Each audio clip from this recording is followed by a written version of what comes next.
again. I want an inquiry. I don't know who did it, David. No. I'm not saying do that. you believe Mohammed What we Siddiqui Khan have, did it? what we have is Do you we or have. not? Do you believe Mohammed Siddiqui Khan did it?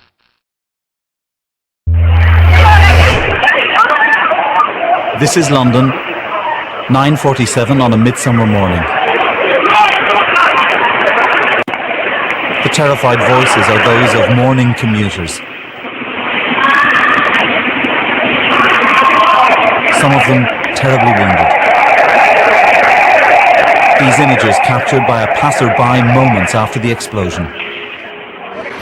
I probably saw maybe 20 people lying on the floor, not moving, and then lots of people like myself. So I looked out my window, and there were people screaming. All the front of the building had been, or the glass had been blown in. I looked out another window, which was facing the bus, and there was a lot of smoke and some bodies, and the roof had been torn off the top of the bus, and I only looked for a couple of seconds, and then everyone started screaming, and we got out as quickly as we could. The terrorists struck one of the city's most reassuring everyday symbols, a London bus, the number 30 from Hackney to Marble Arch. Those sitting upstairs took the full force of the devastating blast. John, it's Lester Holt. Was it clear to you and to the people pouring out of that station that this had been an attack, or was there plenty of confusion at that point? No, they actually figured it out pretty quickly, because we started hearing reports from different people who were getting calls from around the city saying that there was an explosion in one tube station, and then another, and everyone put the pieces together very quickly. Through the streets of the capital, behind the shrouding screens around its underground stations, along the floodlit and empty trackways, those who pursue the terrorists are piecing together the plan they followed. At 8:51 this morning, there was an incident at Moorgate, around Moorgate, Liverpool Street, Moorgate East underground stations. Confirmed explosion 100 yards into the tunnel from Liverpool Street station. At the King's Cross Russell Square incident, again 21 confirmed fatalities in that particular incident. There was an explosion on a train coming into Edgware Road underground station, which blew a hole through a wall onto another train in an adjoining platform. And then at 9:47, there was an explosion on a bus at Upper Woburn Square, junction with Tavistock Place. Remain calm. As soon as we're ready to evacuate, we'll get everybody on. July 7th, 2005 was a day of recognition. September the 11th, for me, was a wake-up call. Do you know what I think the problem is? That a lot of the world woke up for a short time and then turned over and went back to sleep again. Prior to this event, the war on terror, sparked by the September 11th attacks, was an abstract threat to most of the general British public. Although Afghanistan was accepted to help the American allies, record numbers opposed the war in Iraq, and the idea of bin Laden had become more of a pub or schoolyard joke than a sophisticated terrorist we should be worried about. Well, a few moments ago I spoke to Jihad Balloo from Al Jazeera Television, who explained how they got hold of that tape in the first place. I don't know, we just got it, received it, yeah. When you say you received it, how did you receive it? Just came through the door with some pizza menus and stuff like that. Before terrorism became a reality, the British people needed to witness it with their own eyes. Many now wish they could forget the reality of the London bombings. Others make it their business never to forget. 5 years on, and Britain is still losing young men in the Middle East, while bearing the brunt of draconian terror laws and legislation at home. Okay, can you show me what you filmed? I don't have to. You don't have to, no. If I believe that you're actually filming security points for terrorism reasons, then I can arrest you for filming it. I promise you I'm not filming it. Doesn't matter if you promise me or not. Don't put me on the camera. Can you show me what you're filming, please? Do I have to show you what I'm You do filming? now, sir, because I believe you may be using that for terrorist reasons. On Section Oh, 44, you I'm must asking be to search you under joking. Section 44 of the Terrorism Act of what you're actually filming. Radical Islamic groups like Islam for UK are still preaching hatred and creating tension, with regular coverage by the media. And although several official reports have been released that were supposed to explain the who, when and whys of the London bombings, these were often vague and contradictory, and victim family members are still calling for an independent public inquiry to hopefully give answers to their questions, many which were completely ignored or made even more confusing by the official narrative. Nearly 4 years now of no answers to lots of very important questions. The government have stonewalled everything. It's been very, very difficult and continues to be very, very difficult. In June of 2009, the BBC hoped to put some of these questions to rest in their Conspiracy Files documentary. But instead of offering an impartial investigation into the legitimate questions raised, it was viewed by some as a whitewash that omitted vital information and focused solely on the sensational aspects of internet video 7/7 ripple effect. You can't blame the BBC. After all, the two most popular documentaries on 7/7 were created by men that now claim to be the Messiah. Taking his name from a science fiction film, Muad'Dib, John Hill believes the Ark of the Covenant is buried nearby under the hill of Tara. A document on his website reveals he believes he is the Messiah. Rang and rang and rang, and I was sitting there feeling slightly uncomfortable. He says, "That's the proclamation of you being the Messiah. You are the Messiah." This documentary is different. I can assure you that I am not the Messiah, but please don't ask for proof. And for the record, I also have no religious alliance or political party to promote. Where 7/7 Ripple Effect, Mind the Gap and Ludicrous Diversion focused on the anomalies of the attacks themselves and the immediate fallout, 7/7 The Big Picture aims to give you a wider context in order to investigate the attacks with an informed perspective. We will start by analysing the official Home Office report and then continue the series looking at the formative years of the War on Terror, the intelligence agency's role, and the bigger picture from which 7/7 developed.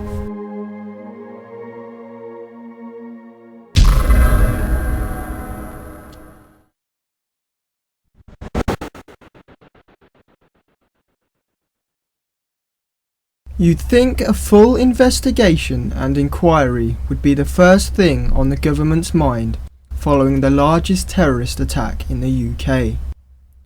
You'd be wrong. The 2005 Inquiries Act takes the option of an inquiry and puts it firmly in the hands of the government, away from independent scrutiny, the media and the confused public. There was no inquiry into 7/7. And if there is in the future, it will probably be a whitewash. Tony Blair refused an inquiry just 3 days after the event, and Home Secretary John Reid again rejected calls from other MPs and the public at large in 2007, despite the revelation that MI5 had been tracking at least 2 of the alleged bombers prior to the attack, going against the official story that they were clean skins. What the public were given was an official narrative, conspicuously short on content and on context.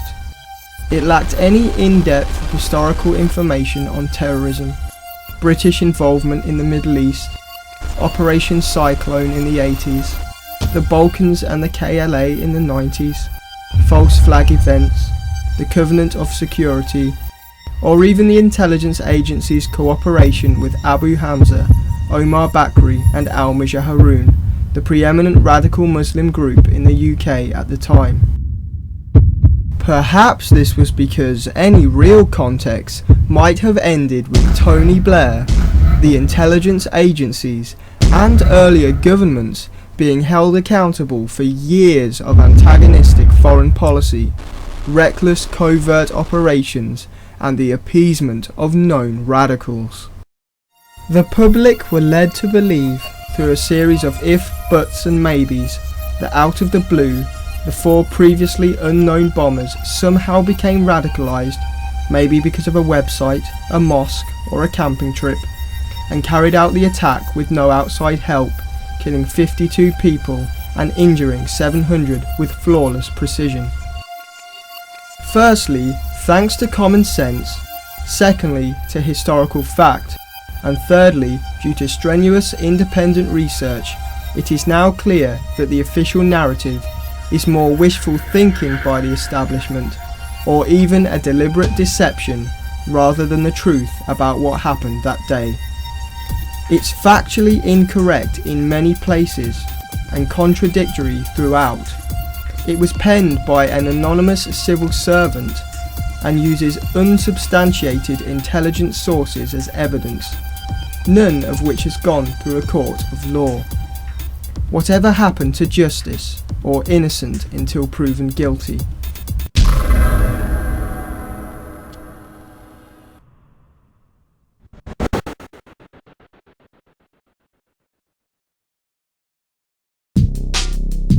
According to the narrative, Mohammed Siddiqui Khan, 30, the likely ringleader, Shahzad Tanweer, aged 22, and Hasib Hussain, 18, drove from Leeds to Luton train station to meet Jamaican-born Jermaine Lindsay, 19, to undertake suicide bomb attacks on the London Underground and a London bus.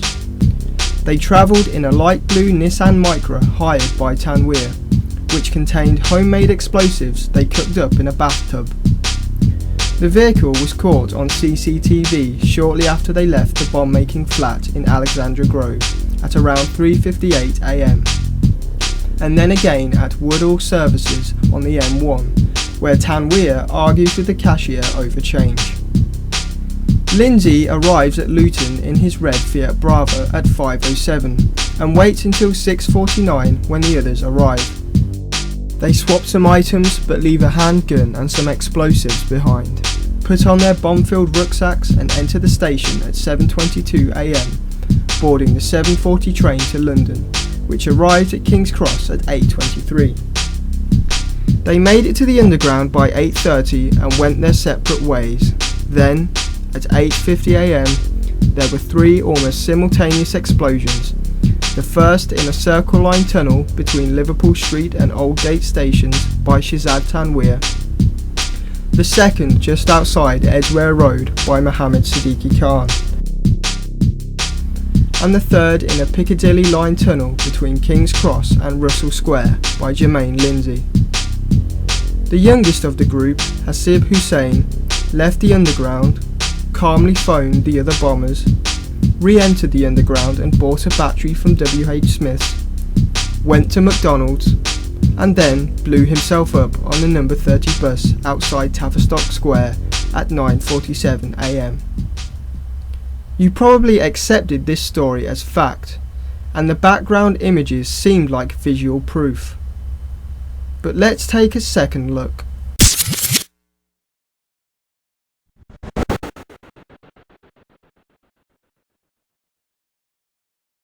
The official version that should have been a thoroughly researched, quadruple-checked, evidence-backed account was soon exposed as having a blunderous error. The alleged bombers couldn't have possibly taken the 7:40 train from Luton to King's Cross, because there was no 7:40 train. It had been cancelled, and as is typical with British travel, all subsequent journeys were pushed back by delays. Of course, to date we've only had something called an official narrative, which was written by a faceless civil servant who didn't even put their name to the report. And when that came out, it was interesting that immediately some stark factual errors came to light. The primary one is the fact that this official narrative said that the bombers took the 7:40 train from Luton to King's Cross. Now, interestingly, there are a number of independent researchers, not mainstream journalists, but independent researchers, who looked at this and went to the train companies and said, can we see your performance indicators, please? Because, of course, all train companies now need to keep a record of how efficient their service is. And they acquired this under Freedom of Information. And it turned out the 7:40 train from Luton was cancelled that day. So the official narrative got that very basic piece of information wrong. Eyewitnesses, said to also be on the non-existent train, reported conflicting accounts of what might have been the bombers arguing and what might have been the bombers standing quietly. This then needs re-evaluation, considering there was no 7:40 train and both accounts are at odds. Now, it's interesting what happened after that. This was admitted in the House of Commons that there was a mistake. So then the team that was pulling together the official narrative had to go back and see what train they could have got from Luton to London King's Cross. In light of this, it was suggested that they got the later 7:48 train, but according to the official timetable, it didn't arrive at King's Cross until 8:42. 7 minutes too late for Shahzad Tanweer to board the eastbound Circle Line train and explode his bomb between Liverpool and Aldgate. And far too late for them to be captured on CCTV at 8:26 and seen by eyewitnesses at 8:30. Therefore, the only logical train they could have caught was the one that left Luton at 7:25 AM. This train arrived at King's Cross at 8:23. Without a proper inquiry, the public were left to their own accord to try and work out which times and witness statements were true. Without independent researchers pointing out the error, it might never have came to light. Some research I and a colleague had done at the train stations weeks after the event showed that train had not run. Even a year later, they're still claiming that train had run. What made things more confusing is that the authorities simply put it down to erroneous first-hand witness accounts. But Scotland Yard blamed the Home Office who produced the narrative, saying they didn't even give them any time data. If it wasn't the police, where did the Home Office get the initial times? Did they fabricate them? And who then decided that 7:25 was accurate? Or did they just assume? If the simplest of tasks, such as confirming the train times, elude the anonymous writer of the report, what else did they get wrong, assume or fabricate? And where else do the investigators and government contradict each other? What does this say about the rest of the case?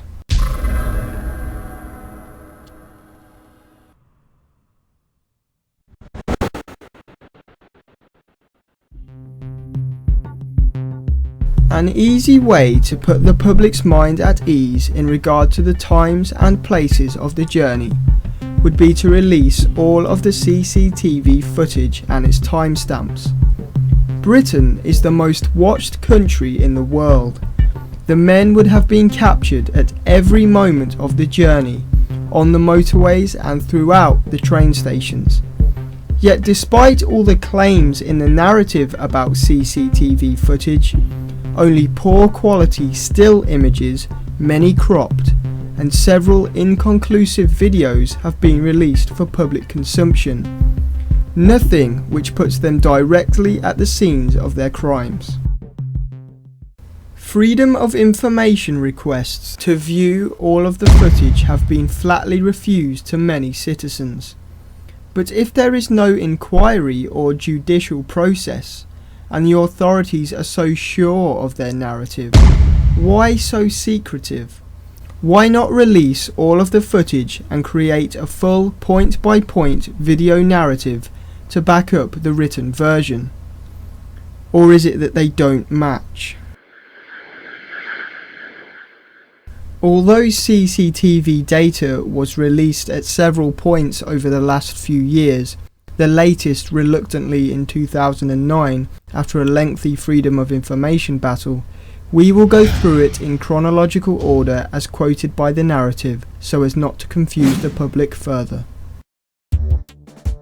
The narrative quotes surveillance footage first thing on their alleged journey, and that a light blue Nissan Micra was believed to be carrying Tanweer, Khan and Hussein. Tanweer is then shown filling up the car and buying snacks at the Woodall services station off the M1. The other alleged bombers have yet to be identified, but the narrative assumes they are in the vehicle. Why would they only believe that the bombers were in the vehicle if adequate evidence showed them to be so? Up until September 2005, the colour of the Micra was universally reported as being red. Then it changed to several shades of blue. One explanation was that there was confusion between the Micra and Jermaine Lindsay's alleged red Fiat Brava. However, further on, the narrative states that Lindsay's car was towed from Luton Station because it didn't have a ticket, and media reports claim it was held in a lockup for several days before being discovered, in which case no reporter or investigator immediately on site would have seen the car in order to confuse the colour. It wasn't there. The only car that was theoretically present was the Micra. So what colour was it? If a red Micra was implicated at the scene, it certainly wasn't the one Tanweer filled up with petrol. The next CCTV footage is at Luton Station car park at 5:07. The vehicle is unidentifiable, let alone the driver, but the official narrative claims this is Jermaine Lindsay in his red Fiat Brava. Unless there is more footage being concealed, it's hard to see how police are so sure that this is Lindsay. The narrative claims he gets out and walks around, enters the station, looks up at the departure board, comes out and moves the car a couple of times. Yet there is little video evidence to back this up. There is then footage of what appears to be Lindsay inside the station, presumably looking up at the departure board. But this is over an hour and a half since he allegedly arrived. What did he do in this time gap? It's also unsure why this footage is linked to the mystery car arriving at 5:07. Lindsay may have been in the station at some point, but there is no proof that that was him arriving. It could have been anybody. At 6:49, another car arrives at the station. The narrative claims that this is the three other bombers, but it is unsure if they still only believe that this is the three other bombers. Again, going by the footage, it is almost impossible to identify the vehicle or who is in it. From side view, does it even look like a Micra? Having studied the footage, it does appear that a Micra-shaped vehicle arrives at about 6:52, 5 minutes later, but this hasn't been shown by the media. The Sun newspaper, for example, only shows the 6:49 arrival. Are the narrative and the media mistaken? It's possible that the 6:49 car is Lindsay, but this has never been made clear, and video evidence is lacking. At 6:40, Lindsay is in the car park. His car is still visible at the edge of the picture. This is 9 minutes before the disputed vehicle arrives. Then, with just 3 minutes remaining, he again appears to be leaving his vehicle. The narrative says he moves his car several times, yet it remains in the same position throughout the sequence. Did he move it several times in 3 minutes? The narrative claimed that the 6:49 vehicle was the other bombers and that it parked next to Lindsay. It certainly didn't park next to this car. With only 3 minutes remaining, Lindsay walking away from the car and no CCTV evidence, it also seems unlikely that it was Lindsay reparking at 6:49. If this is then the other bombers, which is more likely, they still don't seem to be parking next to Lindsay. There's no evidence that Lindsay even moved his car at all, or that it's him arriving at 5:07. Really, we can't be sure about much of the car park footage, but then it's not our job to be, it's the government's. The first image that was released to the public allegedly shows the 4 men entering the train station. It has rightfully caused a lot of controversy due to the poor quality and several unexplainable anomalies. To the layman, the only visible person is Hasib Hussein at the front on the left. The rest are clearly blurred, and none of them appear to be walking overtly as a group. Whether it's just pixelation or not, the figure closest to the rail appears to have part of it going through his face and left arm. And the Lindsay figure, who assumably got his rucksack and white bag from the other bombers, appears to have a decapitated leg. Remember Tanweer's white trousers? Where are they? The narrative has no explanation for this.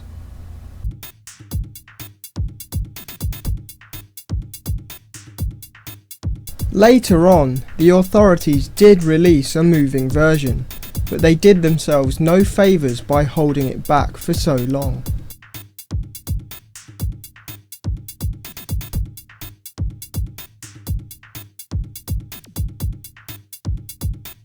There is now also footage of the bombers inside the station and catching the train, but the time is not always clear because of blurring of other citizens, so we only have the government's word for it.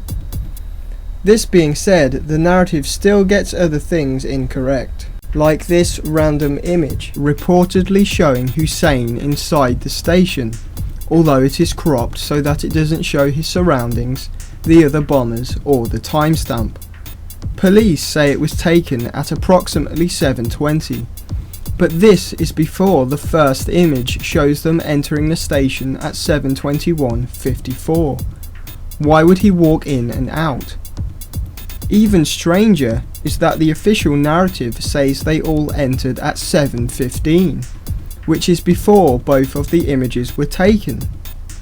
Closed circuit television is digitally set and usually synchronized throughout a building. There is no need for the police to work on approximates, which has only caused more confusion. With nobody being held accountable, they seem to have stitched together a loose theory as to what happened that morning. The bombers might have been in this car and probably turned up at this time. This doesn't mean the authorities are lying about the gist of what happened that day, but going by the available evidence, the official narrative is full of inconsistencies. There is now CCTV video of what appears to be the bombers in London. Unfortunately, none of these images have a timestamp, so it was not clear when they were taken. The narrative states that the 4 are captured on video at 8:26 AM on the concourse close to the Thameslink platform and heading in the direction of the London Underground system. This appears to be consistent with the video, but it is unsure how investigators confirmed the time of this incident or why they haven't shown evidence to the public. It needs clarification. But wait, there's video of them getting onto the carriages, right? So this doesn't matter? Wrong. There is no CCTV of the tube bombers from that point onwards, and therefore nothing that proves they got onto the carriages. The narrative simply jumps forward and claims they must have been on the various carriages because that's where the blasts were. What gave them this conclusion? Or were they using preconceived notions that 4 young Muslim men must have carried out the attack? One video did emerge in 2008 claiming to show smoke from Tanweer's bomb emerging from further down the tube.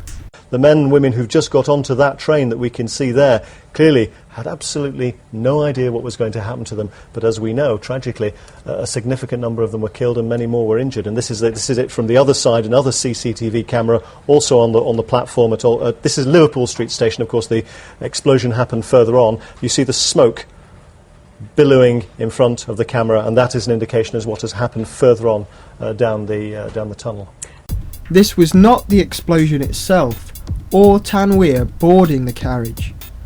The narrative even states that Shihzad Tanweer is not visible, but he must have been in the second carriage. The timestamp of the video is nearly 7:46, over an hour before the bombs went off at around 8:50. This was shown in court in the trial of 3 other Leeds men who were accused of assisting the bombers during the planning stages. Why was this video, which is totally unrelated to the alleged planning stage, shown in this case, not a case dedicated to 7/7 itself? And why has the time not been clarified?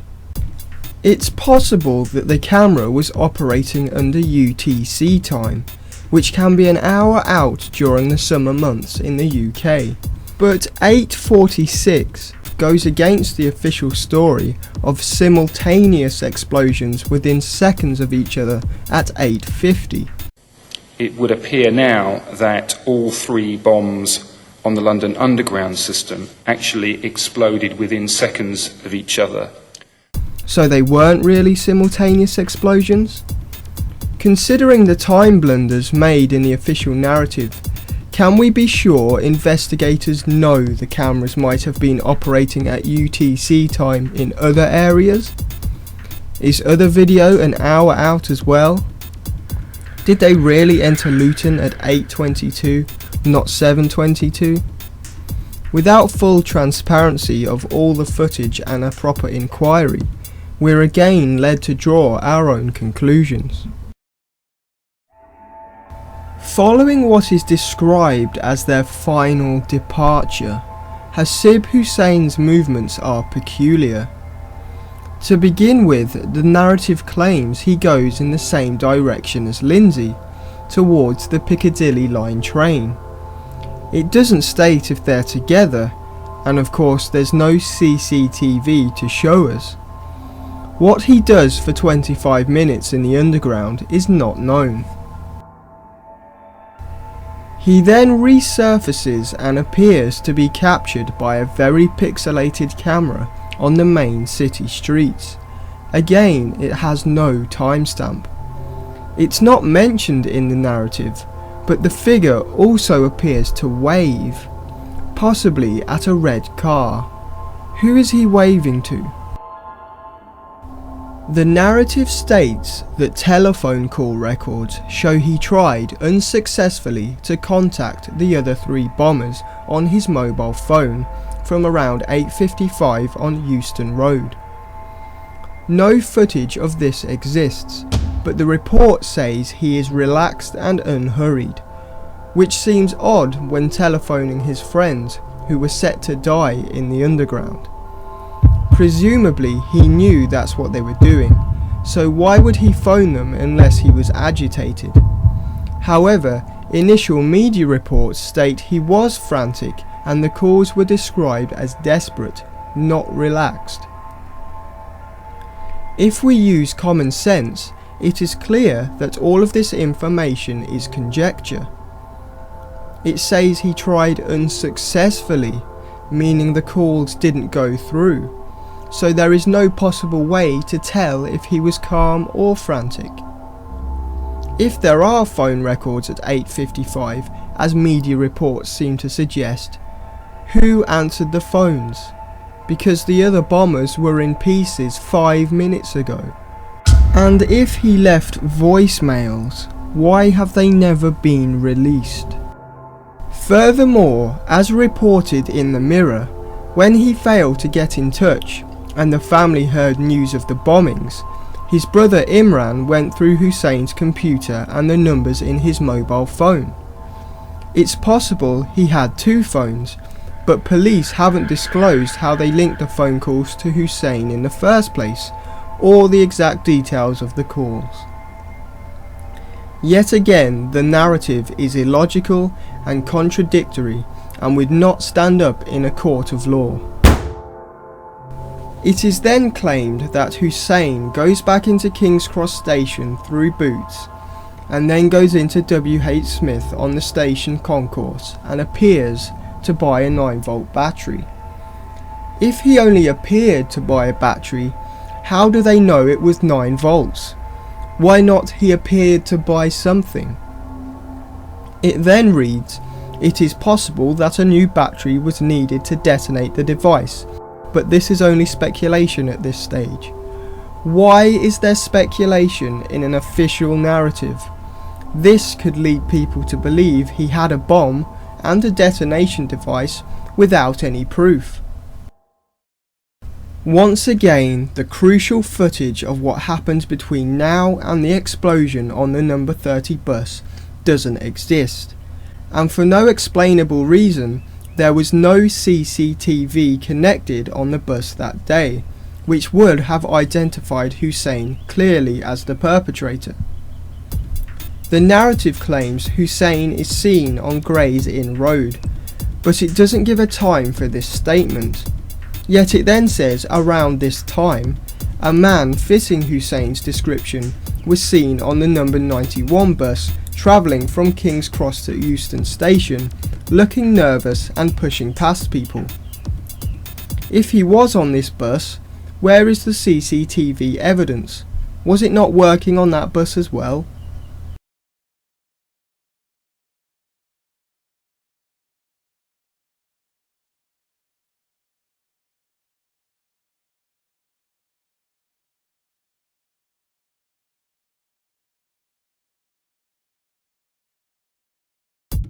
With no evidence, it then jumps to the conclusion that it was almost certainly at Euston that Hussein switched to the number 30 bus travelling eastward from Marble Arch.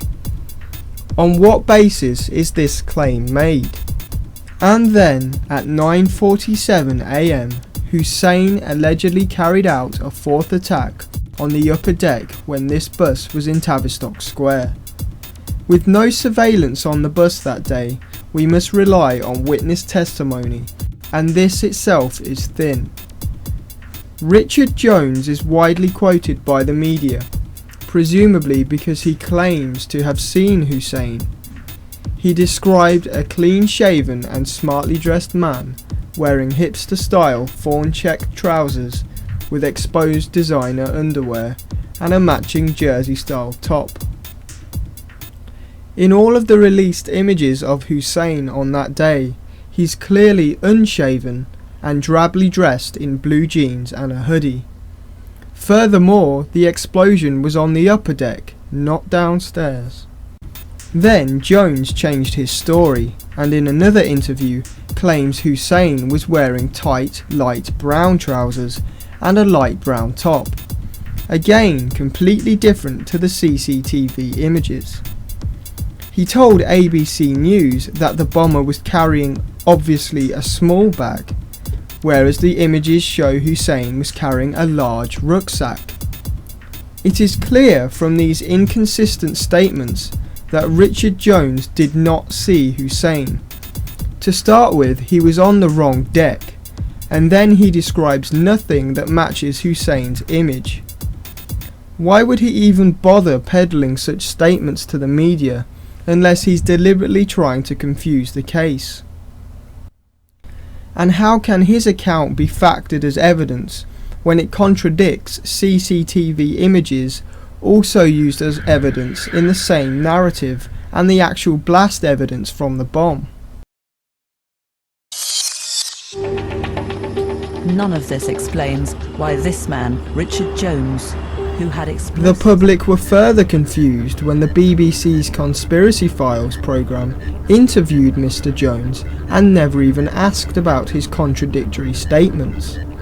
Obviously the BBC were more concerned about demonising the 7/7 ripple effect theories than getting to the truth of the provably false theory put out by the government. With no reliable witness testimony and no CCTV footage, what evidence is there that Hussein carried out the attack?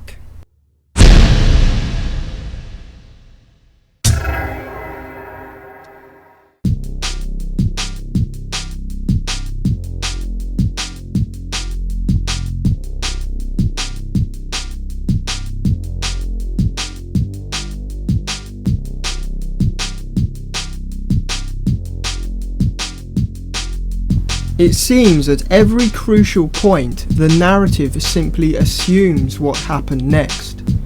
When CCTV is unclear, there is no explanation as to how they determined it to be the bombers. When CCTV is clear, there is no timestamp and no secondary evidence to prove what time it was. Hussein's parents have not been given any evidence of his involvement beyond what the public have seen. And as we've demonstrated so far, there virtually isn't any. What the narrative claims and suggests about the movements of the men that day might well be true, but they've done a horrendous job of backing up those claims with coherent evidence. Half of what they say can't be verified, and the other half contradicts the alleged evidence they've put forward. The messed up train times and the inconclusive CCTV only scratches the surface of what is wrong with the 7/7 investigation, or lack thereof.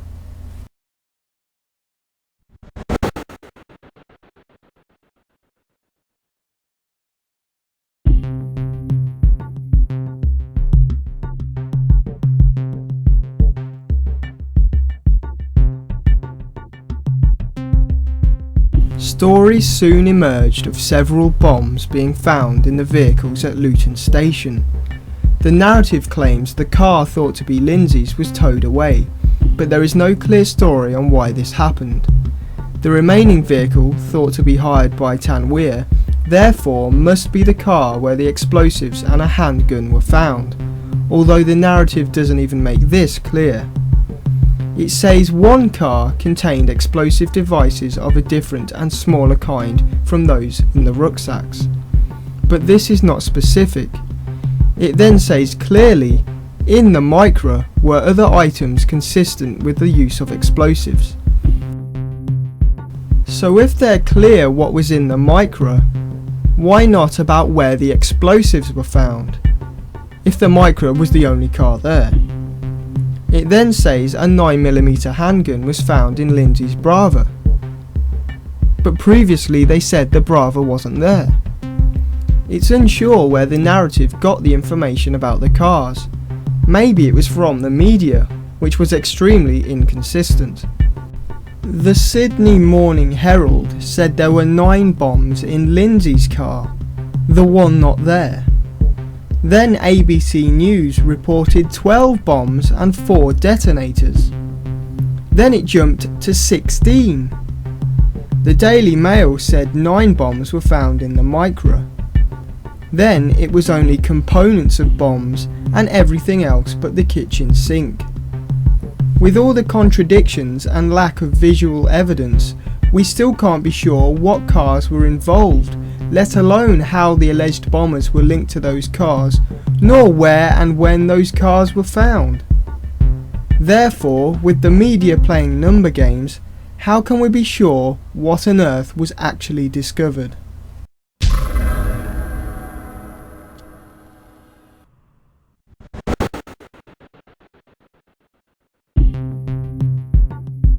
Despite the devastation caused, the official narrative claims the bombers appeared to use homemade explosives that they cooked up in a flat in Leeds.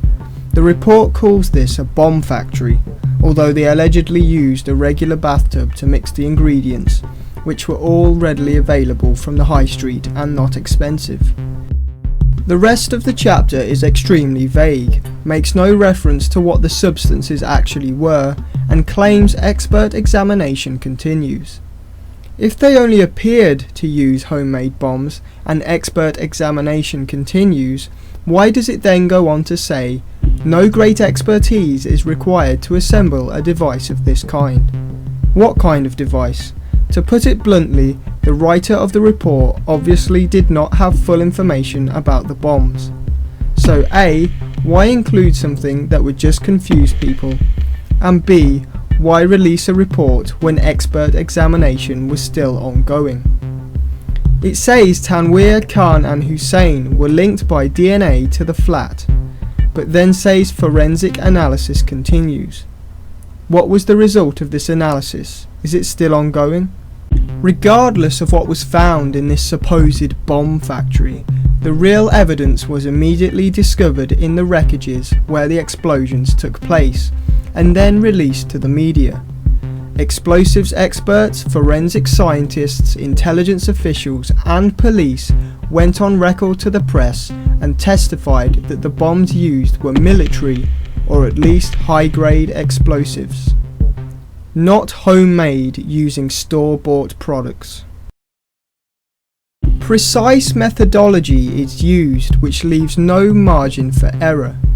As stated by explosives expert James Crippen in the San Francisco Chronicle, our biggest advantage is that there is no explosive device that is completely destroyed except for a nuclear bomb. It would therefore be extremely difficult to get a false reading on what substances were used. Forensics gather swabbings of explosive residue from surfaces at the scene. The swabbing samples are then run through explosive detection devices. This, Crippen said, gives you a quick and dirty of what explosives it might be: TNT, Semtex, plastic explosive or dynamite. On July 12th, leading British explosives expert Professor Hans Michaels said the perpetrators acquired either military or high-quality commercial explosives, possibly from Eastern Europe. The power of the explosions, he said, pointed to the use of high-level explosive material. Ian Blair, the Metropolitan Police Commissioner leading the investigation into the bombings, said the bombs certainly were not homemade. And according to French anti-terrorism Chief Superintendent Christophe Chabot, who was assisting Scotland Yard, the bombs were of military origin and they were either obtained by trafficking, for example in the Balkans, or they had someone on the inside of the military establishment. Forensic scientists informed the Times that traces of military plastic explosive, more deadly and efficient than commercial varieties, are understood to have been found in the debris. According to one scientist, homemade explosives can be made, but not of the design and sophistication of these devices. The bomb maker has highly developed skill. The evidence that high-grade explosives, almost certainly military, were used was so conclusive that a Europe-wide investigation began to track down the source. Experts believe the bombs came from terrorists in the Balkans, left over from the Balkan Wars. A revelation that was quickly forgotten by the media was that 8 hours after the attacks, intelligence officials flew to the Serbian capital with samples of the explosives to track down their supplier.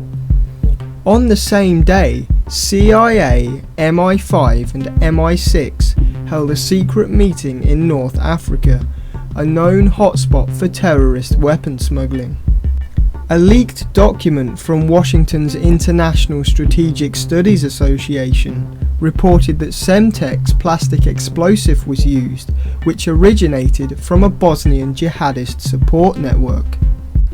The authorities had a clear knowledge of what type of explosive was used within 24 hours, if not just a few hours after the attacks, by going through the wreckage.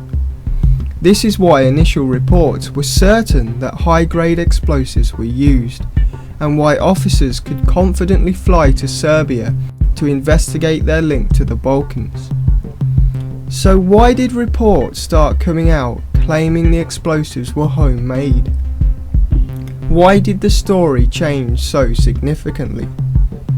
Were the intelligence agencies trying to hide a link to the Balkans? We'll get to it further on in the series, but Britain and America funded jihadists in the region to aid the fight against Slobodan Milosevic. If these bombs had links to those operations, the establishment would probably not want the truth to come out.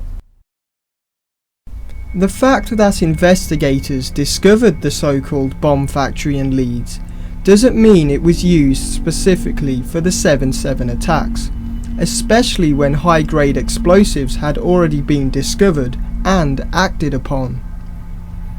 It's possible that two forms of explosive were used, one high-grade or military, and the other homemade to add to the devastation or act as a primer for the explosion like a fuse. The narrative was carelessly released before a proper conclusion was reached, but the prevailing theory given to the public through the media is that TATP, or triacetone triperoxide, is what was found at the bomb factory. The idea being that they used nail polish remover, bleach, and other easily obtainable substances. The two types of explosive theory is the only one that currently fits all scenarios released by the authorities, because TATP on its own explodes without flames or any substantial heat, rather an extremely fast gaseous reaction. Richard Reed, the shoe bomber, used the double explosive technique himself. His shoes contained a high-grade C4 explosive, but the TATP chemical was used as the primer for the detonating device. In other words, it would react and then set off the C4. TATP without a higher grade explosive is inconsistent with the damage caused on 7/7 and the eyewitness accounts.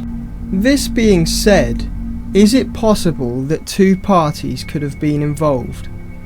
The bombers with their homemade bombs, and an outside group with strong connections using military explosives from the Balkans? Or were the bombers themselves part of a wider network of terrorists, and did they use C4? It's impossible to explain the massive contradiction, and only leads to further speculation. What is clear is that somebody somewhere is distorting what information gets released to the public.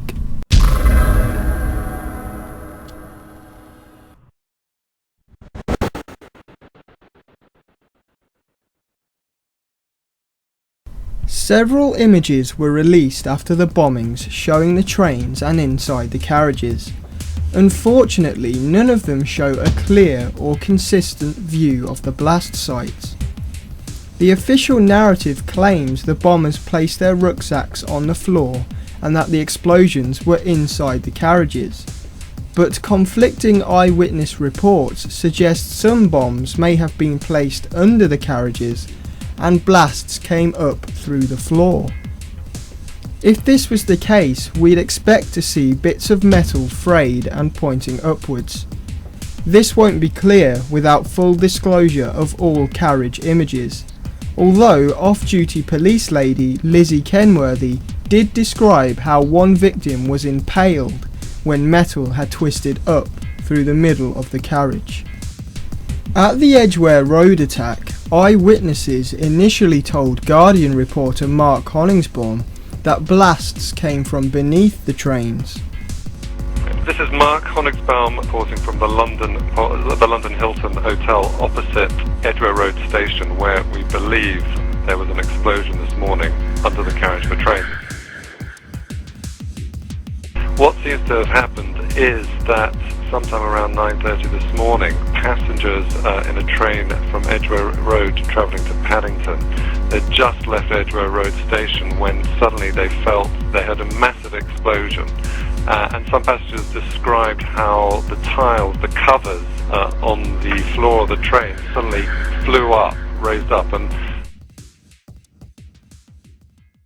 months later, he said other witnesses thought the bombs were on the train and that he didn't want to be used in conspiracy theories. But there are many more eyewitnesses that remember a similar thing. But feeling it as well, you know, tremors, shiver all the way up through your body. My whole body shook, and this floor panel came up, underneath my feet. I actually thought I was dead at the time because I could see nothing or hear nothing, and I remember squeezing my legs, squeezing them because I thought that they were gone. A further eyewitness, Anita Kinsley, said the tiles on the floor of my carriage suddenly shot up. Also, Sean Barron, who was helping victims, said one gentleman told him the floor of the train had blown up. In the one train at Edgware Road, one of the patients who I was dealing with inside the hotel described a large hole which had been blown in the floor, and I believe in the process one gentleman was either thrown out of the train or fell through the hole, but he was pinned underneath one of the trains. Eyewitness Bruce Late of the Liverpool Aldgate blast told the Cambridge Evening News, "The policeman said, 'Mind that hole, that's where the bomb was.' The metal was pushed upwards as if the bomb was underneath the train. They seemed to think the bomb was left in a bag, but I don't remember anybody being where the bomb was, or any bag." As I was getting off the train, I noticed that there was a hole, and the hole was as if there was a bomb or the explosion had burst up through the floor of the train, and that was just about there. So there is definitely a contradiction here. If the official narrative was based off eyewitness accounts, why did the writer only pick one version of accounts, the version with the least publicly available witness statements? If it was based on photo evidence, it would be in the public's best interest to see all of that photo evidence.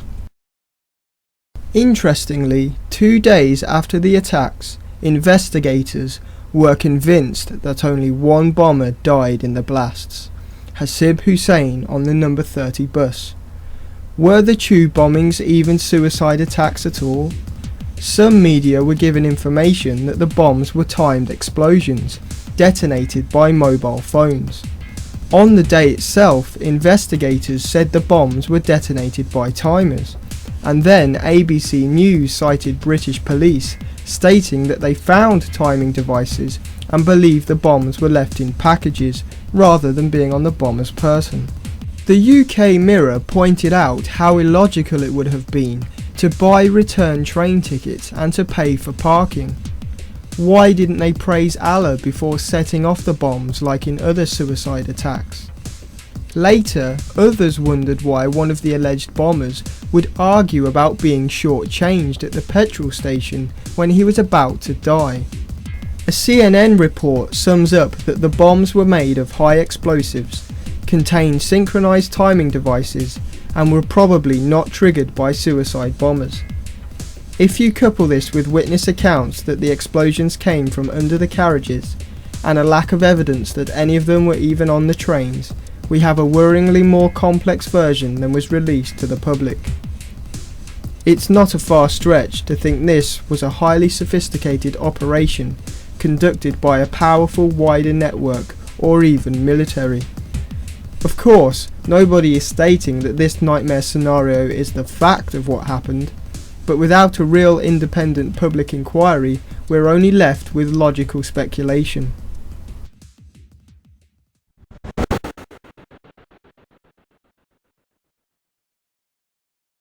Even the question of DNA at the 4 bomb sites is not a simple conclusion. In crowded trains and buses with lots of other people, it can be contaminated and rendered useless. There is no unified statement from police on public record that clearly states all 4 bombers were identified at all 4 of the sites by DNA. It is generally assumed that this is the case. Their body parts are there and people saw them.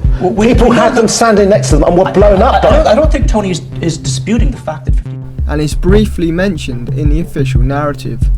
But beyond this, nobody can be sure, and it definitely shouldn't be left as an assumption. What is the narrative source for the statement? It would be nice to know considering all of the other errors in the report. The majority of media coverage surrounding DNA and 7/7 is about the alleged bombers' links to the flat in Leeds. But A, this doesn't then link them to the blast sites in London, and B, as we've established, the notion of homemade bombs made in a bathtub is highly questionable in itself and goes against initial evidence of military or at least high-grade explosives. In the days following identification of the men as the suspected bombers, Samantha, Jermaine Lindsay's wife, was adamant that her husband could not have been involved. She told the Sun newspaper she wouldn't believe it until they have his DNA. Yet this seems to be contradicted in an interview published by The Times, where she said that on the 14th, they showed me Jamal on CCTV and said his DNA proved he was one of the bombers. The fact that they said they had his DNA could mean that she didn't believe them and wanted them to show it to her. It doesn't prove that they had it, or if they did, that it was from the bomb blasts. Indeed, on the very same day, police told the BBC that DNA identification would take some time. If they had it at that point, why didn't they call a press conference to prevent confusion and speculation? Eventually, it was reported that the DNA sample used to cross-reference Lindsay's alleged remains was taken from the pay and display ticket he had apparently put on his car in Luton Station. Yet, as we've established, contradictions have emerged about the car, and of course no CCTV is conclusive. It was reported that his car had been towed away on the day of the attacks and stayed in a lockup for 5 days. The official narrative says the car had no ticket, so how was the non-existent ticket used to get his DNA? If the car had a ticket, which was subsequently used to find the DNA, why would the car have been towed away? Lindsay was not a suspect immediately after the attacks, and Luton Station policy is to only wheel clamp an unticketed car. So in reality, there is no reason for the towing either. These contradictions have never been addressed, and no official account about his DNA has been given. Would you convict the man based on these sweeping contradictions?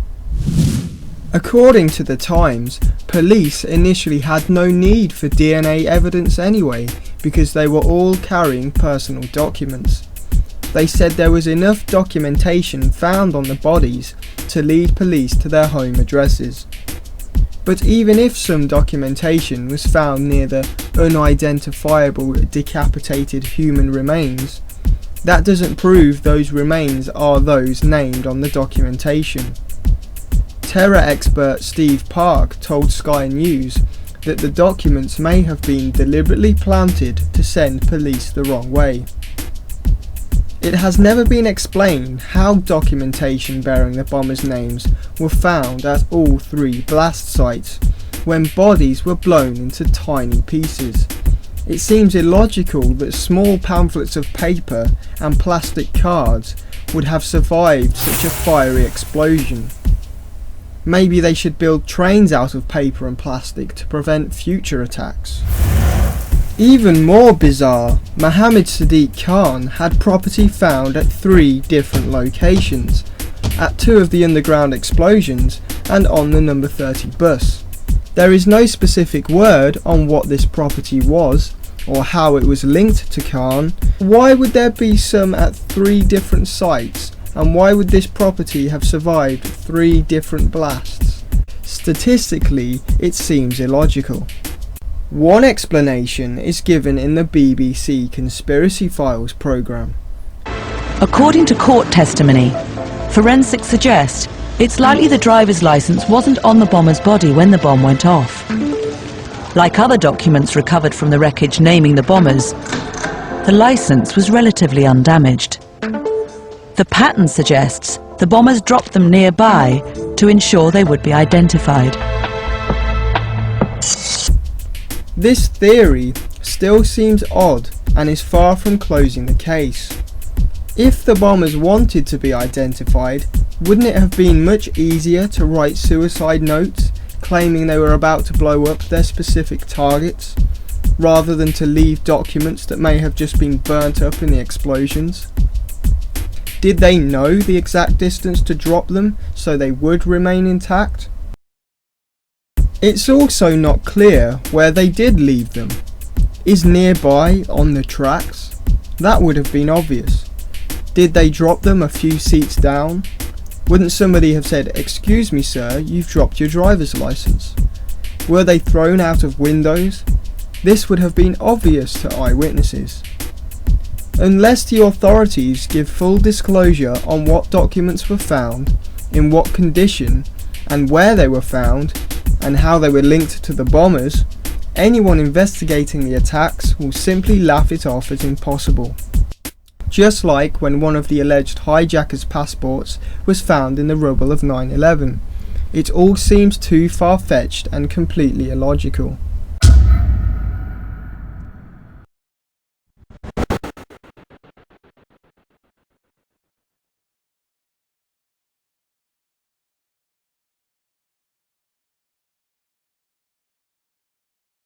The situation that we faced on 7/7 was unprecedented. There had been substantial amount of planning that had gone on beforehand in the way we would initially respond and make sure that actually, you know, if the incidents were to happen in London, which it did, with tragic consequences, that we and other agencies initially responded well. We put in place mechanisms to make sure that lives were saved, we make sure that people were evacuated properly. On the day of 7/7, a remarkable coincidence occurred in regard to crisis management. Let's have Peter Power explain this coincidence himself. Issue. Today we were running an exercise for a company, bearing in mind I'm now in the private sector, and we sat everybody down in the city, 1,000 people involved in the whole organisation, but the crisis team, and the most peculiar thing was we based our scenario on the simultaneous attacks on the underground and mainline station. So we had to suddenly switch an exercise from fictional to real. And one of the first things is, get that bureau number. When you have a list of people missing, tell them. And it took a long time.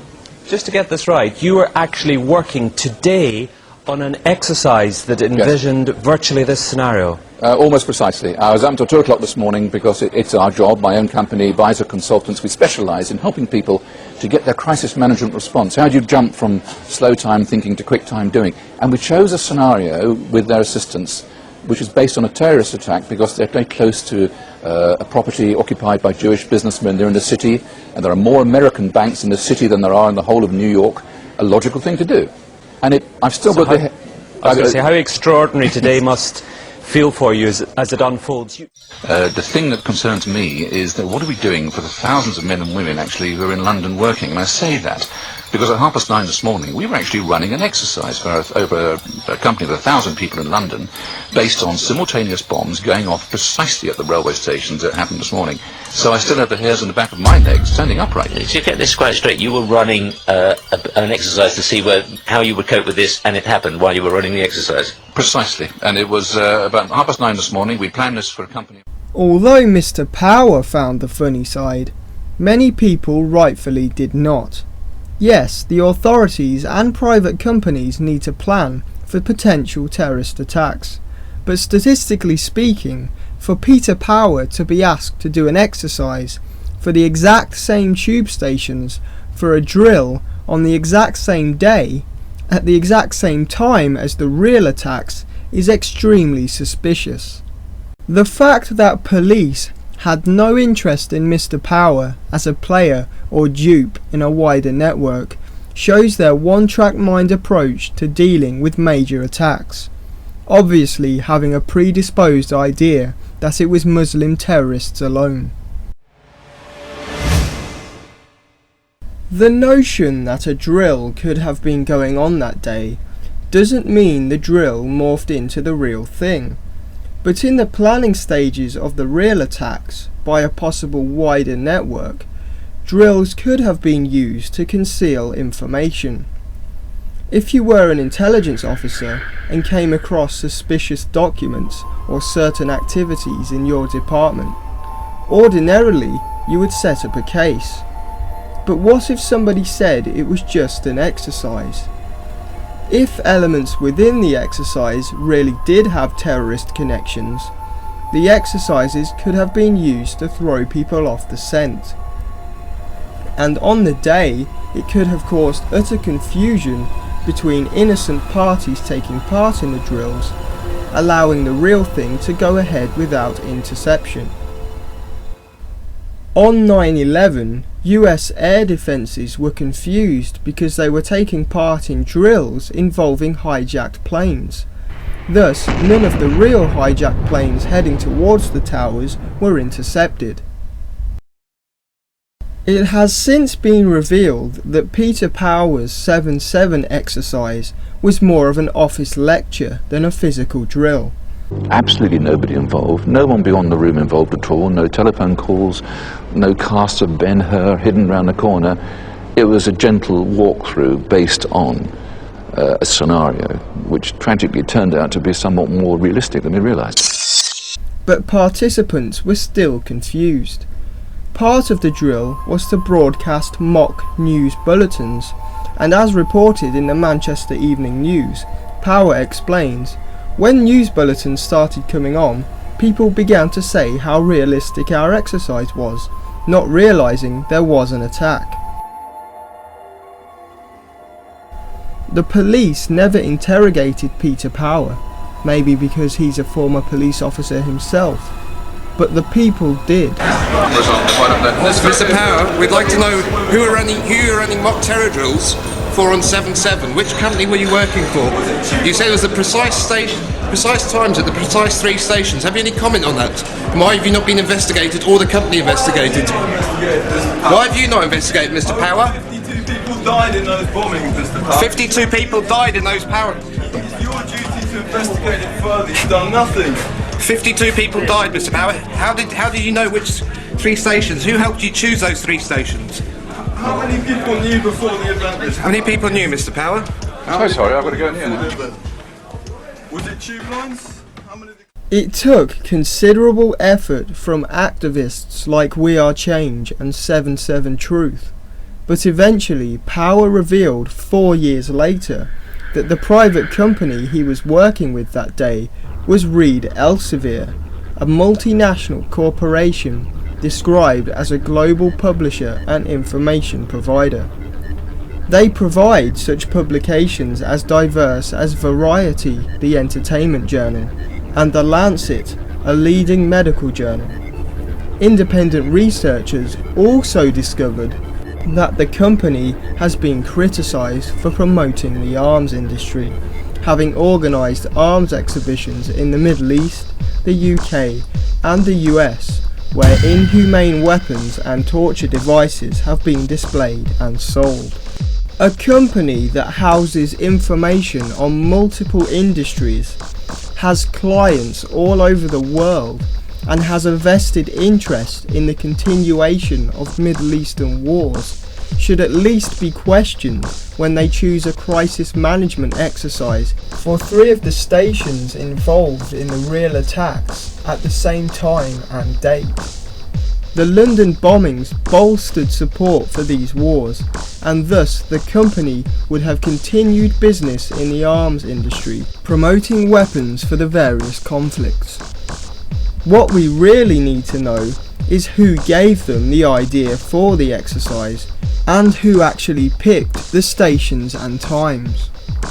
Again, they're innocent until proven guilty, but police haven't even shown an interest in questioning them. Why didn't Peter Power divulge this information sooner? It appears to be a case of the corporate world once again conflicting with justice. If Power revealed the company, he might get a bad reference and lose future contracts. However, in the process, he has given himself an even worse image to the public, with many believing he had direct involvement in the attacks. Hopefully, if there was an inquiry, Power and the company would be thoroughly checked out.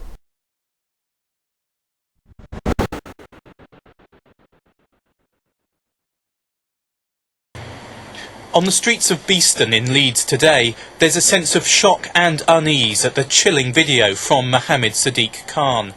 Several tapes have been released into the media that are carelessly reported as confessions by some of the alleged bombers. This is immediately biased and doesn't stand up to scrutiny or context. These alleged martyrdom or confession tapes of Mohammed Sadiq Khan and Shahzad Tanweer are neither a confession to the bombings nor an admission that they wanted to be martyrs. Nowhere in the videos do they mention London, an attack they're planning to carry out, or any kind of attack at all. Looking at them objectively, they are ambiguous and metaphoric political rants that are against British foreign policy. Unfortunately, there are many anti-Western and anti-war political rants from Muslims and white British people. There are many similar tapes made by Muslims that then didn't carry out any form of attack. In fact, many of the radical preachers that were allowed refuge in Britain under a covenant of security have said far worse things on tape and even on British news broadcasts. Although it is a minority that are vocal in the tone of these videos. Until you stop the bombing, gassing, imprisonment and torture of my people, we will not stop this fight. We are at war and I am a soldier. During an illegal war in Iraq and a continued conflict in Afghanistan, they would only amount to circumstantial evidence if other concrete evidence from the day itself emerges. These alone do nothing to prove guilt. The source of the tapes themselves is not known, as they appeared out of the blue on Al Jazeera TV. The authenticity of terrorist tapes is always complex, and some have been exposed as fakes. At the time when they were played on British news, they had yet to go through British security assessments, and their authenticity was therefore only assumed. Furthermore, the videos were edited to include footage of Ayman al-Zawahiri, bin Laden's right-hand man. Khan and Tanweer are not thought to be associates or students of Al-Qaeda in the official narrative. Tanweer's video had been spliced together with bomb-making exercises and other Al-Qaeda imagery. Without proper investigations, it's not known who made these edits and for what purpose. There is also no clue as to when or where the tapes were made. They could very well have been cut together after the attacks to bolster the image of terrorism by organised terrorists or an outside group with a different agenda. Friends of Khan told BBC News that it showed him looking significantly different than usual. Others told The Guardian that it's a fake, and the way his lips moved were odd. "It's crap," said Mohammed Afzal, a father of 5. Ian Barrett, a school friend of Khan when he used to call himself Sid, explained, "I was just shocked because that's just not the Sid that I went to school with. That suicide video is not his natural speaking rhythm. That wasn't him on the video."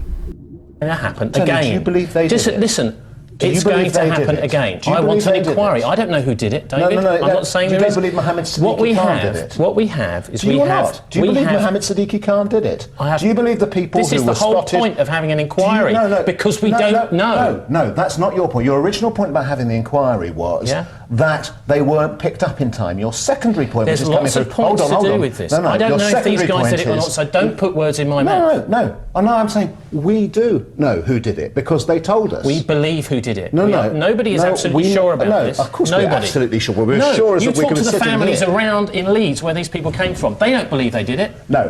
Oh, sorry. It's very People comfortable don't from the know that. Guardian in Never. London to say they did it, but not if you go to the streets in Leeds. You'll find out the populations don't believe these people Okay, did as you it. can see, you have a problem with definition One here. thing is certain, intelligence. The official narrative also talks about a will written by Khan, but this has not been released for public consumption, and it's unsure where or how it was obtained, or how they made the conclusion that it was inspired by a young British man killed during the US bombing of Tora Bora.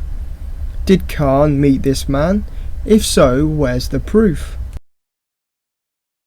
During the trial of 3 men accused of being co-conspirators with the alleged bombers, odd because the bombers have never been convicted themselves, another video of Khan was released, reported by the media as a farewell video to his daughter.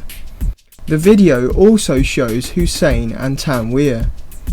In context, this is not related to the 7/7 attacks directly, but is the strongest visual evidence of Khan having strong beliefs in the Islamic cause overseas, and therefore a possible motive.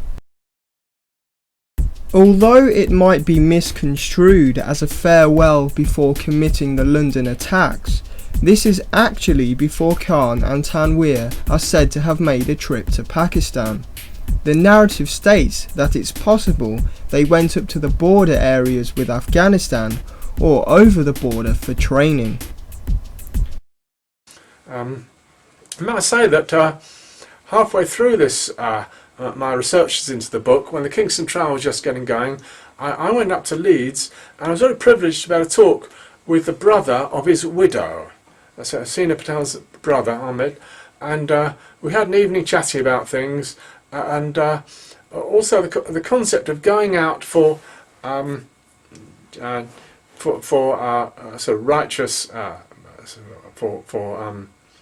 to Pakistan and Kashmir for some sort of military training, which the locals around there gathered funds for. They collect funds for what they call jihad, and they would say this is okay in Muslim ethics, that it wasn't anything to do with terror, that it was okay to defend, say, Kashmir. Some try to maintain it as a Muslim state. I mean, I'm not personally endorsing this, but they would train just like young British people would train to do army training, and they went out there and did that. And he explained to me how Tanweer, I think it was Tanweer and Khan, both went out to Pakistan in 2005, and much was made of that, an attempt to make out that he was left a video urging his little 1-year-old daughter to grow up and be ruthless and so on. But I would like to get more of the family's view of what these videos are about, because I don't fully accept the government claim of what these videos were that Khan left behind. The video is a goodbye to his daughter, but not necessarily a goodbye forever. In hindsight, he obviously did see his daughter again, but it's possible Khan may have wanted to fight in Afghanistan and therefore thought he might not make it back. But this is only speculation. And this is obviously nothing to do with going off to undertake 7/7.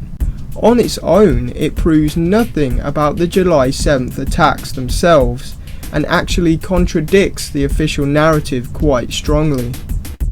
The government are strangely adamant that the bombers acted alone and there was no mastermind or link to Al-Qaeda, first calling them clean skins. This has since been rebutted, and it has come to light that the intelligence agencies did have files on at least Khan and Tanweer prior to the attacks. So initially they might have been pushed as clean skins to protect the intelligence agencies who failed to follow those early warning signs. Is this why they haven't adequately investigated any possible wider network? There's other bits of information that indicate that even the bombers themselves, the alleged bombers, were being monitored prior to London bombings. According to the official kind of narrative, we've been told that they didn't know anything about them at all, and so on and so forth. Then the other day, there was an article in the Mirror, the London Mirror, which basically said that for all 4 of the bombers, we know that at least one of them was apparently being monitored, but then was not considered a threat according to security services. But now we know that all 4 of them, according to a defence official, anonymously talking to the Mirror, were monitored prior to the attacks for about a year or so, but then, according to this story, were not considered a threat, and then say they didn't continue the surveillance. But again, you see the shifting of the story from one person being monitored but no one else monitored. Then, well, actually 4 were monitored. Again, it has parallels to precisely what happened after 9/11, where we had shifting stories about the hijackers, shifting stories. To use what they have described as martyrdom and farewell videos as evidence of a motive to undertake the 7/7 attacks, and then claiming they took trips abroad that might have involved terror training, but then completely dismissing the idea that they may have had ties to terrorist groups, is a massive contradiction that once again sheds doubt on the official narrative and the various agendas behind it.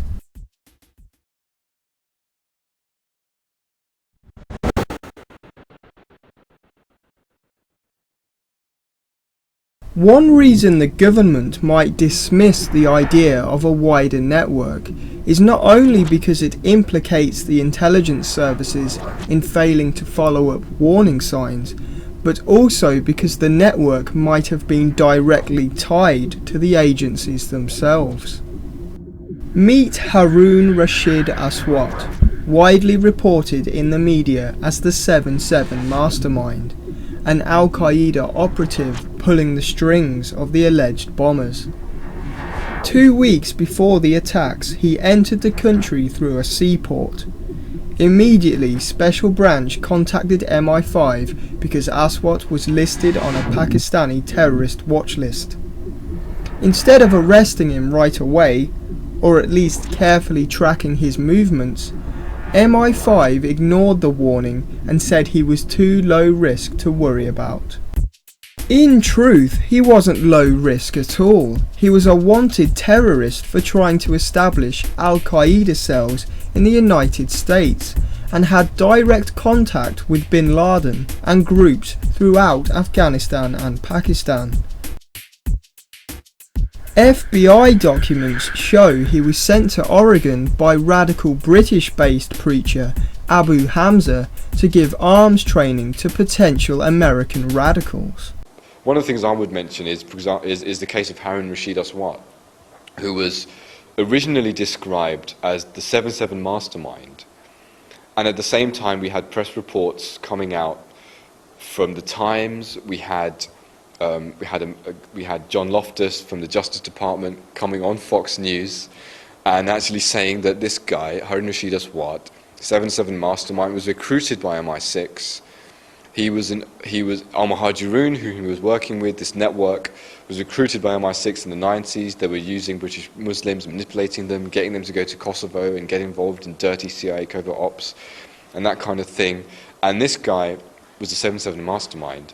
And what happened thereafter, once this was leaked, there was a complete backtrack, and all of the evidence that was being cited, evidence from phone records that Harun Rashid Aswat had phoned the alleged 7/7 bombers, Mohammed Sadiq Khan, Cesar Tanwir, in the days and weeks leading up to the attack, and phoned them on the morning of the attacks, just before the attacks, and that there were discussions about bombs and how to create bombs and all this kind of thing, technical discussions that they had discovered. All of this was suddenly swept under the carpet, and Harun Rashid Aswat was basically made out to be nothing to do with 7/7 whatsoever. That issue just kind of brings to light some of these questions about deep politics. What is our relationship to international terrorism? What is our relationship to Al-Qaeda? Our relationship with terrorists is quite an intimate one. The reason the security services didn't go after Aswat was because, as Nassif mentioned, Aswat was working for British intelligence. Just before the attacks, he was allowed to fly out of the country. Harun Rashid Aswat. Who they picked up. Yeah. Aswat is believed to be the mastermind of all the bombings in London. On the 7/7 and 7/21, this is the guy, we think. This is the guy, and what's really embarrassing is that the entire British police are out chasing him, and one wing of the British government, MI6, or the British Secret Service, has been hiding him. And this has been a real source of contention between CIA, Hold on, John. Justice Department, and Britain. MI6 has been hiding him. Are you saying that he has been working for them? Oh, I'm not saying it. This is what the Muslim sheikh said in an interview in a British newspaper back in 2001. So he's a double agent, or what? He's a double agent. He's working for so he's working for the Brits to try to give them information about Al-Qaeda, but in reality, he's still an Al-Qaeda operative. Yeah.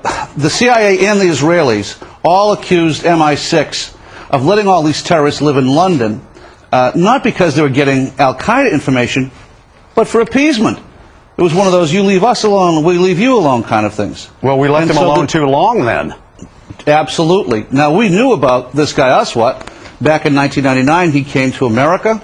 The Justice Department wanted to indict him in Seattle because him and his buddy were trying to set up a terrorist training school in Oregon. So they indicted the buddy, right? But why didn't they indict him? Well, it comes out, we've just learned that the headquarters of the U.S. Justice Department ordered the Seattle prosecutors not to touch Aswat. Hello. Now, hold on. Why? And that's, well, apparently Aswat was working for British intelligence.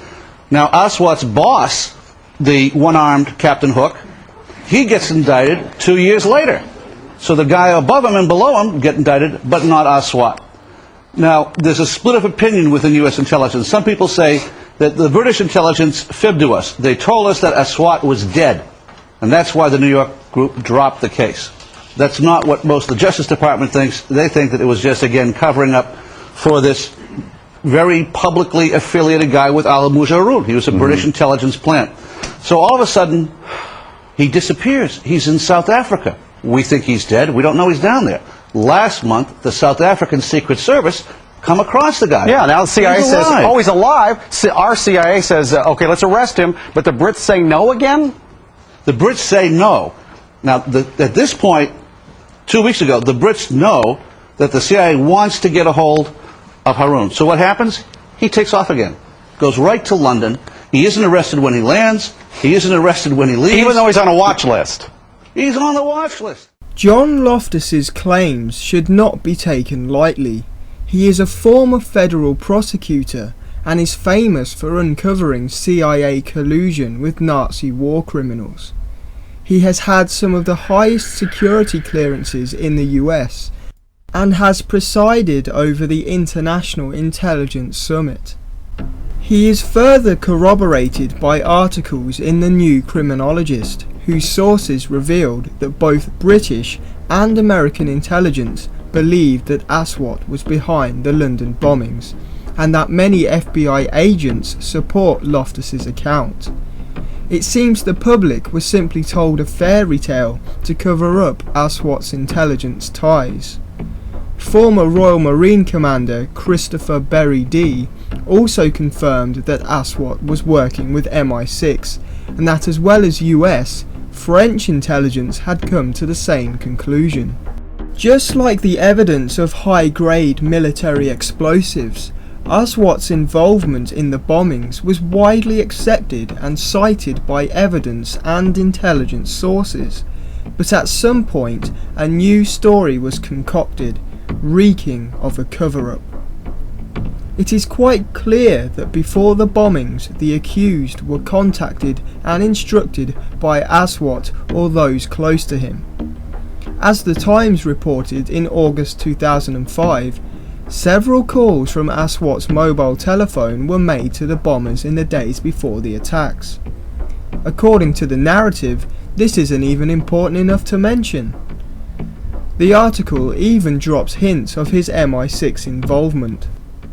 Questions are also being asked about whether the British did not wish to have Aswat arrested because he was seen as a useful source of information. This careless practice is common in the intelligence services, where a known terrorist is allowed to roam free so they can gather more information about other terrorists they interact with. In an earlier article, the Times wrote that intelligence sources claim that there were up to 20 calls between Aswat and two of the bombers in the days leading up to the attacks. One source is quoted as saying, "We believe this man had a crucial part to play in what happened in London." So this isn't something we can just ignore. Without a proper inquiry into the original intelligence used to link Aswat to the bombers, and then an investigation into why it was suddenly discounted, we can't be clear of what happened. And once again the official narrative is thrown into doubt.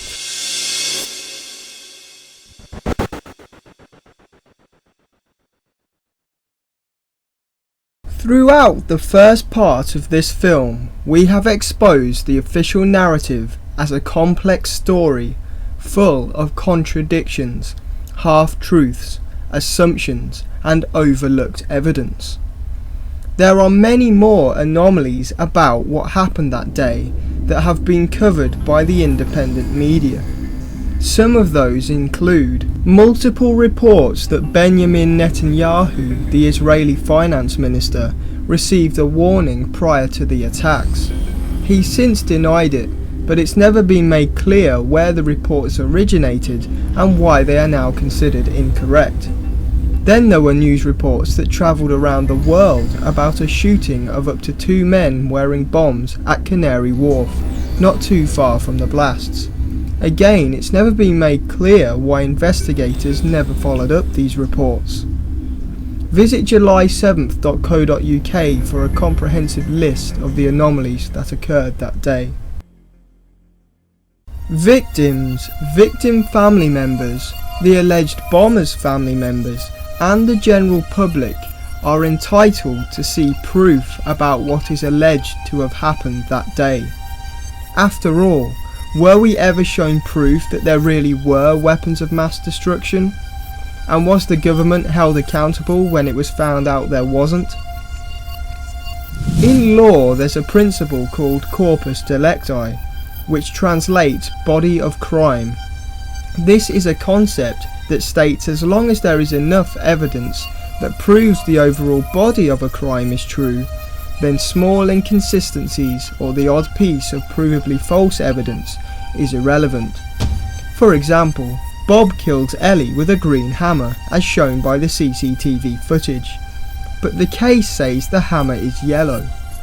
The CCTV still shows Bob killing Ellie with a hammer, so the inconsistency is irrelevant. If we apply this principle to 7/7, the entire body of evidence is thrown into doubt. There is CCTV, but it's inconsistent and contradictory, and none actually shows the crimes or the bombers at the scenes. There is a rough timeline, but from train times to CCTV, it doesn't hold up to scrutiny. There is inconsistent evidence on the type of bombs used and where they were placed. There are tapes of some of the bombers, but none that refer to the attacks at hand. There are claims of DNA, but no proof. There are eyewitness accounts used as evidence that don't back up other evidence put forward. And there are clear lines of inquiry that point to a possible wider network and a mastermind that might have been working for MI6. Using corpus delicti, the case would fail in court. Maybe that's why there never has been an inquiry. This is not a conspiracy theory. So far we have offered no alternative version of events and therefore do not have to prove anything. We have simply gone through the narrative piece by piece and raised important questions where warranted. On the other hand, the official narrative makes the claim that these are the 4 bombers and they did certain things at certain times. The burden of proof is on them to produce evidence to back up these claims beyond a reasonable doubt. They have not done so. Therefore, by definition, the official narrative that is blindly accepted by the mainstream media and therefore most of the public is a conspiracy theory and should be laughed off until a full independent public inquiry where all of the evidence is released takes place. A likely scenario is that the intelligence agencies, police, media and government have been utterly incompetent in addressing a crime that was actually committed by the 4 alleged bombers, and then in covering up that incompetence, released misleading information and concealed other evidence from the public. But if we let them off the hook this time, what about next time, or the time after that, or the time you or your child is accused of something and not given a fair trial. You may not care about 4 young Muslim men, guilty or innocent, but unless we hold our officials accountable, it could happen in your backyard. Next in the series, we will look at the wider war on terror, specifically the role of Al-Qaeda. Immediately after 7/7, the government supported the idea that Al-Qaeda were behind the attacks. After all, this idea gave credence to the controversial wars in the Middle East. Foreign Secretary Jack Straw said the coordinated blasts in trains and on a bus bore the hallmarks of an Al-Qaeda related attack. The narrative states that Tanweer and Khan travelled to Pakistan and may have had Al-Qaeda training, and 2 tapes of unknown origin were released, edited with Al-Qaeda imagery. Most importantly, evidence suggests bombs used in the blasts were high grade, likely military, and authorities were looking for a Balkan connection whose Muslim radicals have ties to what is known as Al-Qaeda. There is also evidence of a mastermind who at one time was bin Laden's bodyguard. However, despite all of this, the official story contradicts itself and claims Al-Qaeda or another network were not responsible. Which is it? Because the narrative is provably false, it would be beneficial to go down the line of inquiry that Al-Qaeda may have been involved at some point. Therefore, it is important to define what Al-Qaeda really is and where it began to see if this is feasible. In subsequent videos, we will then look at the intelligence service's own role in radicalizing Muslims, funding terrorists overseas, and what they knew prior to the attacks to address if some fault or the entire fault lies with our own government.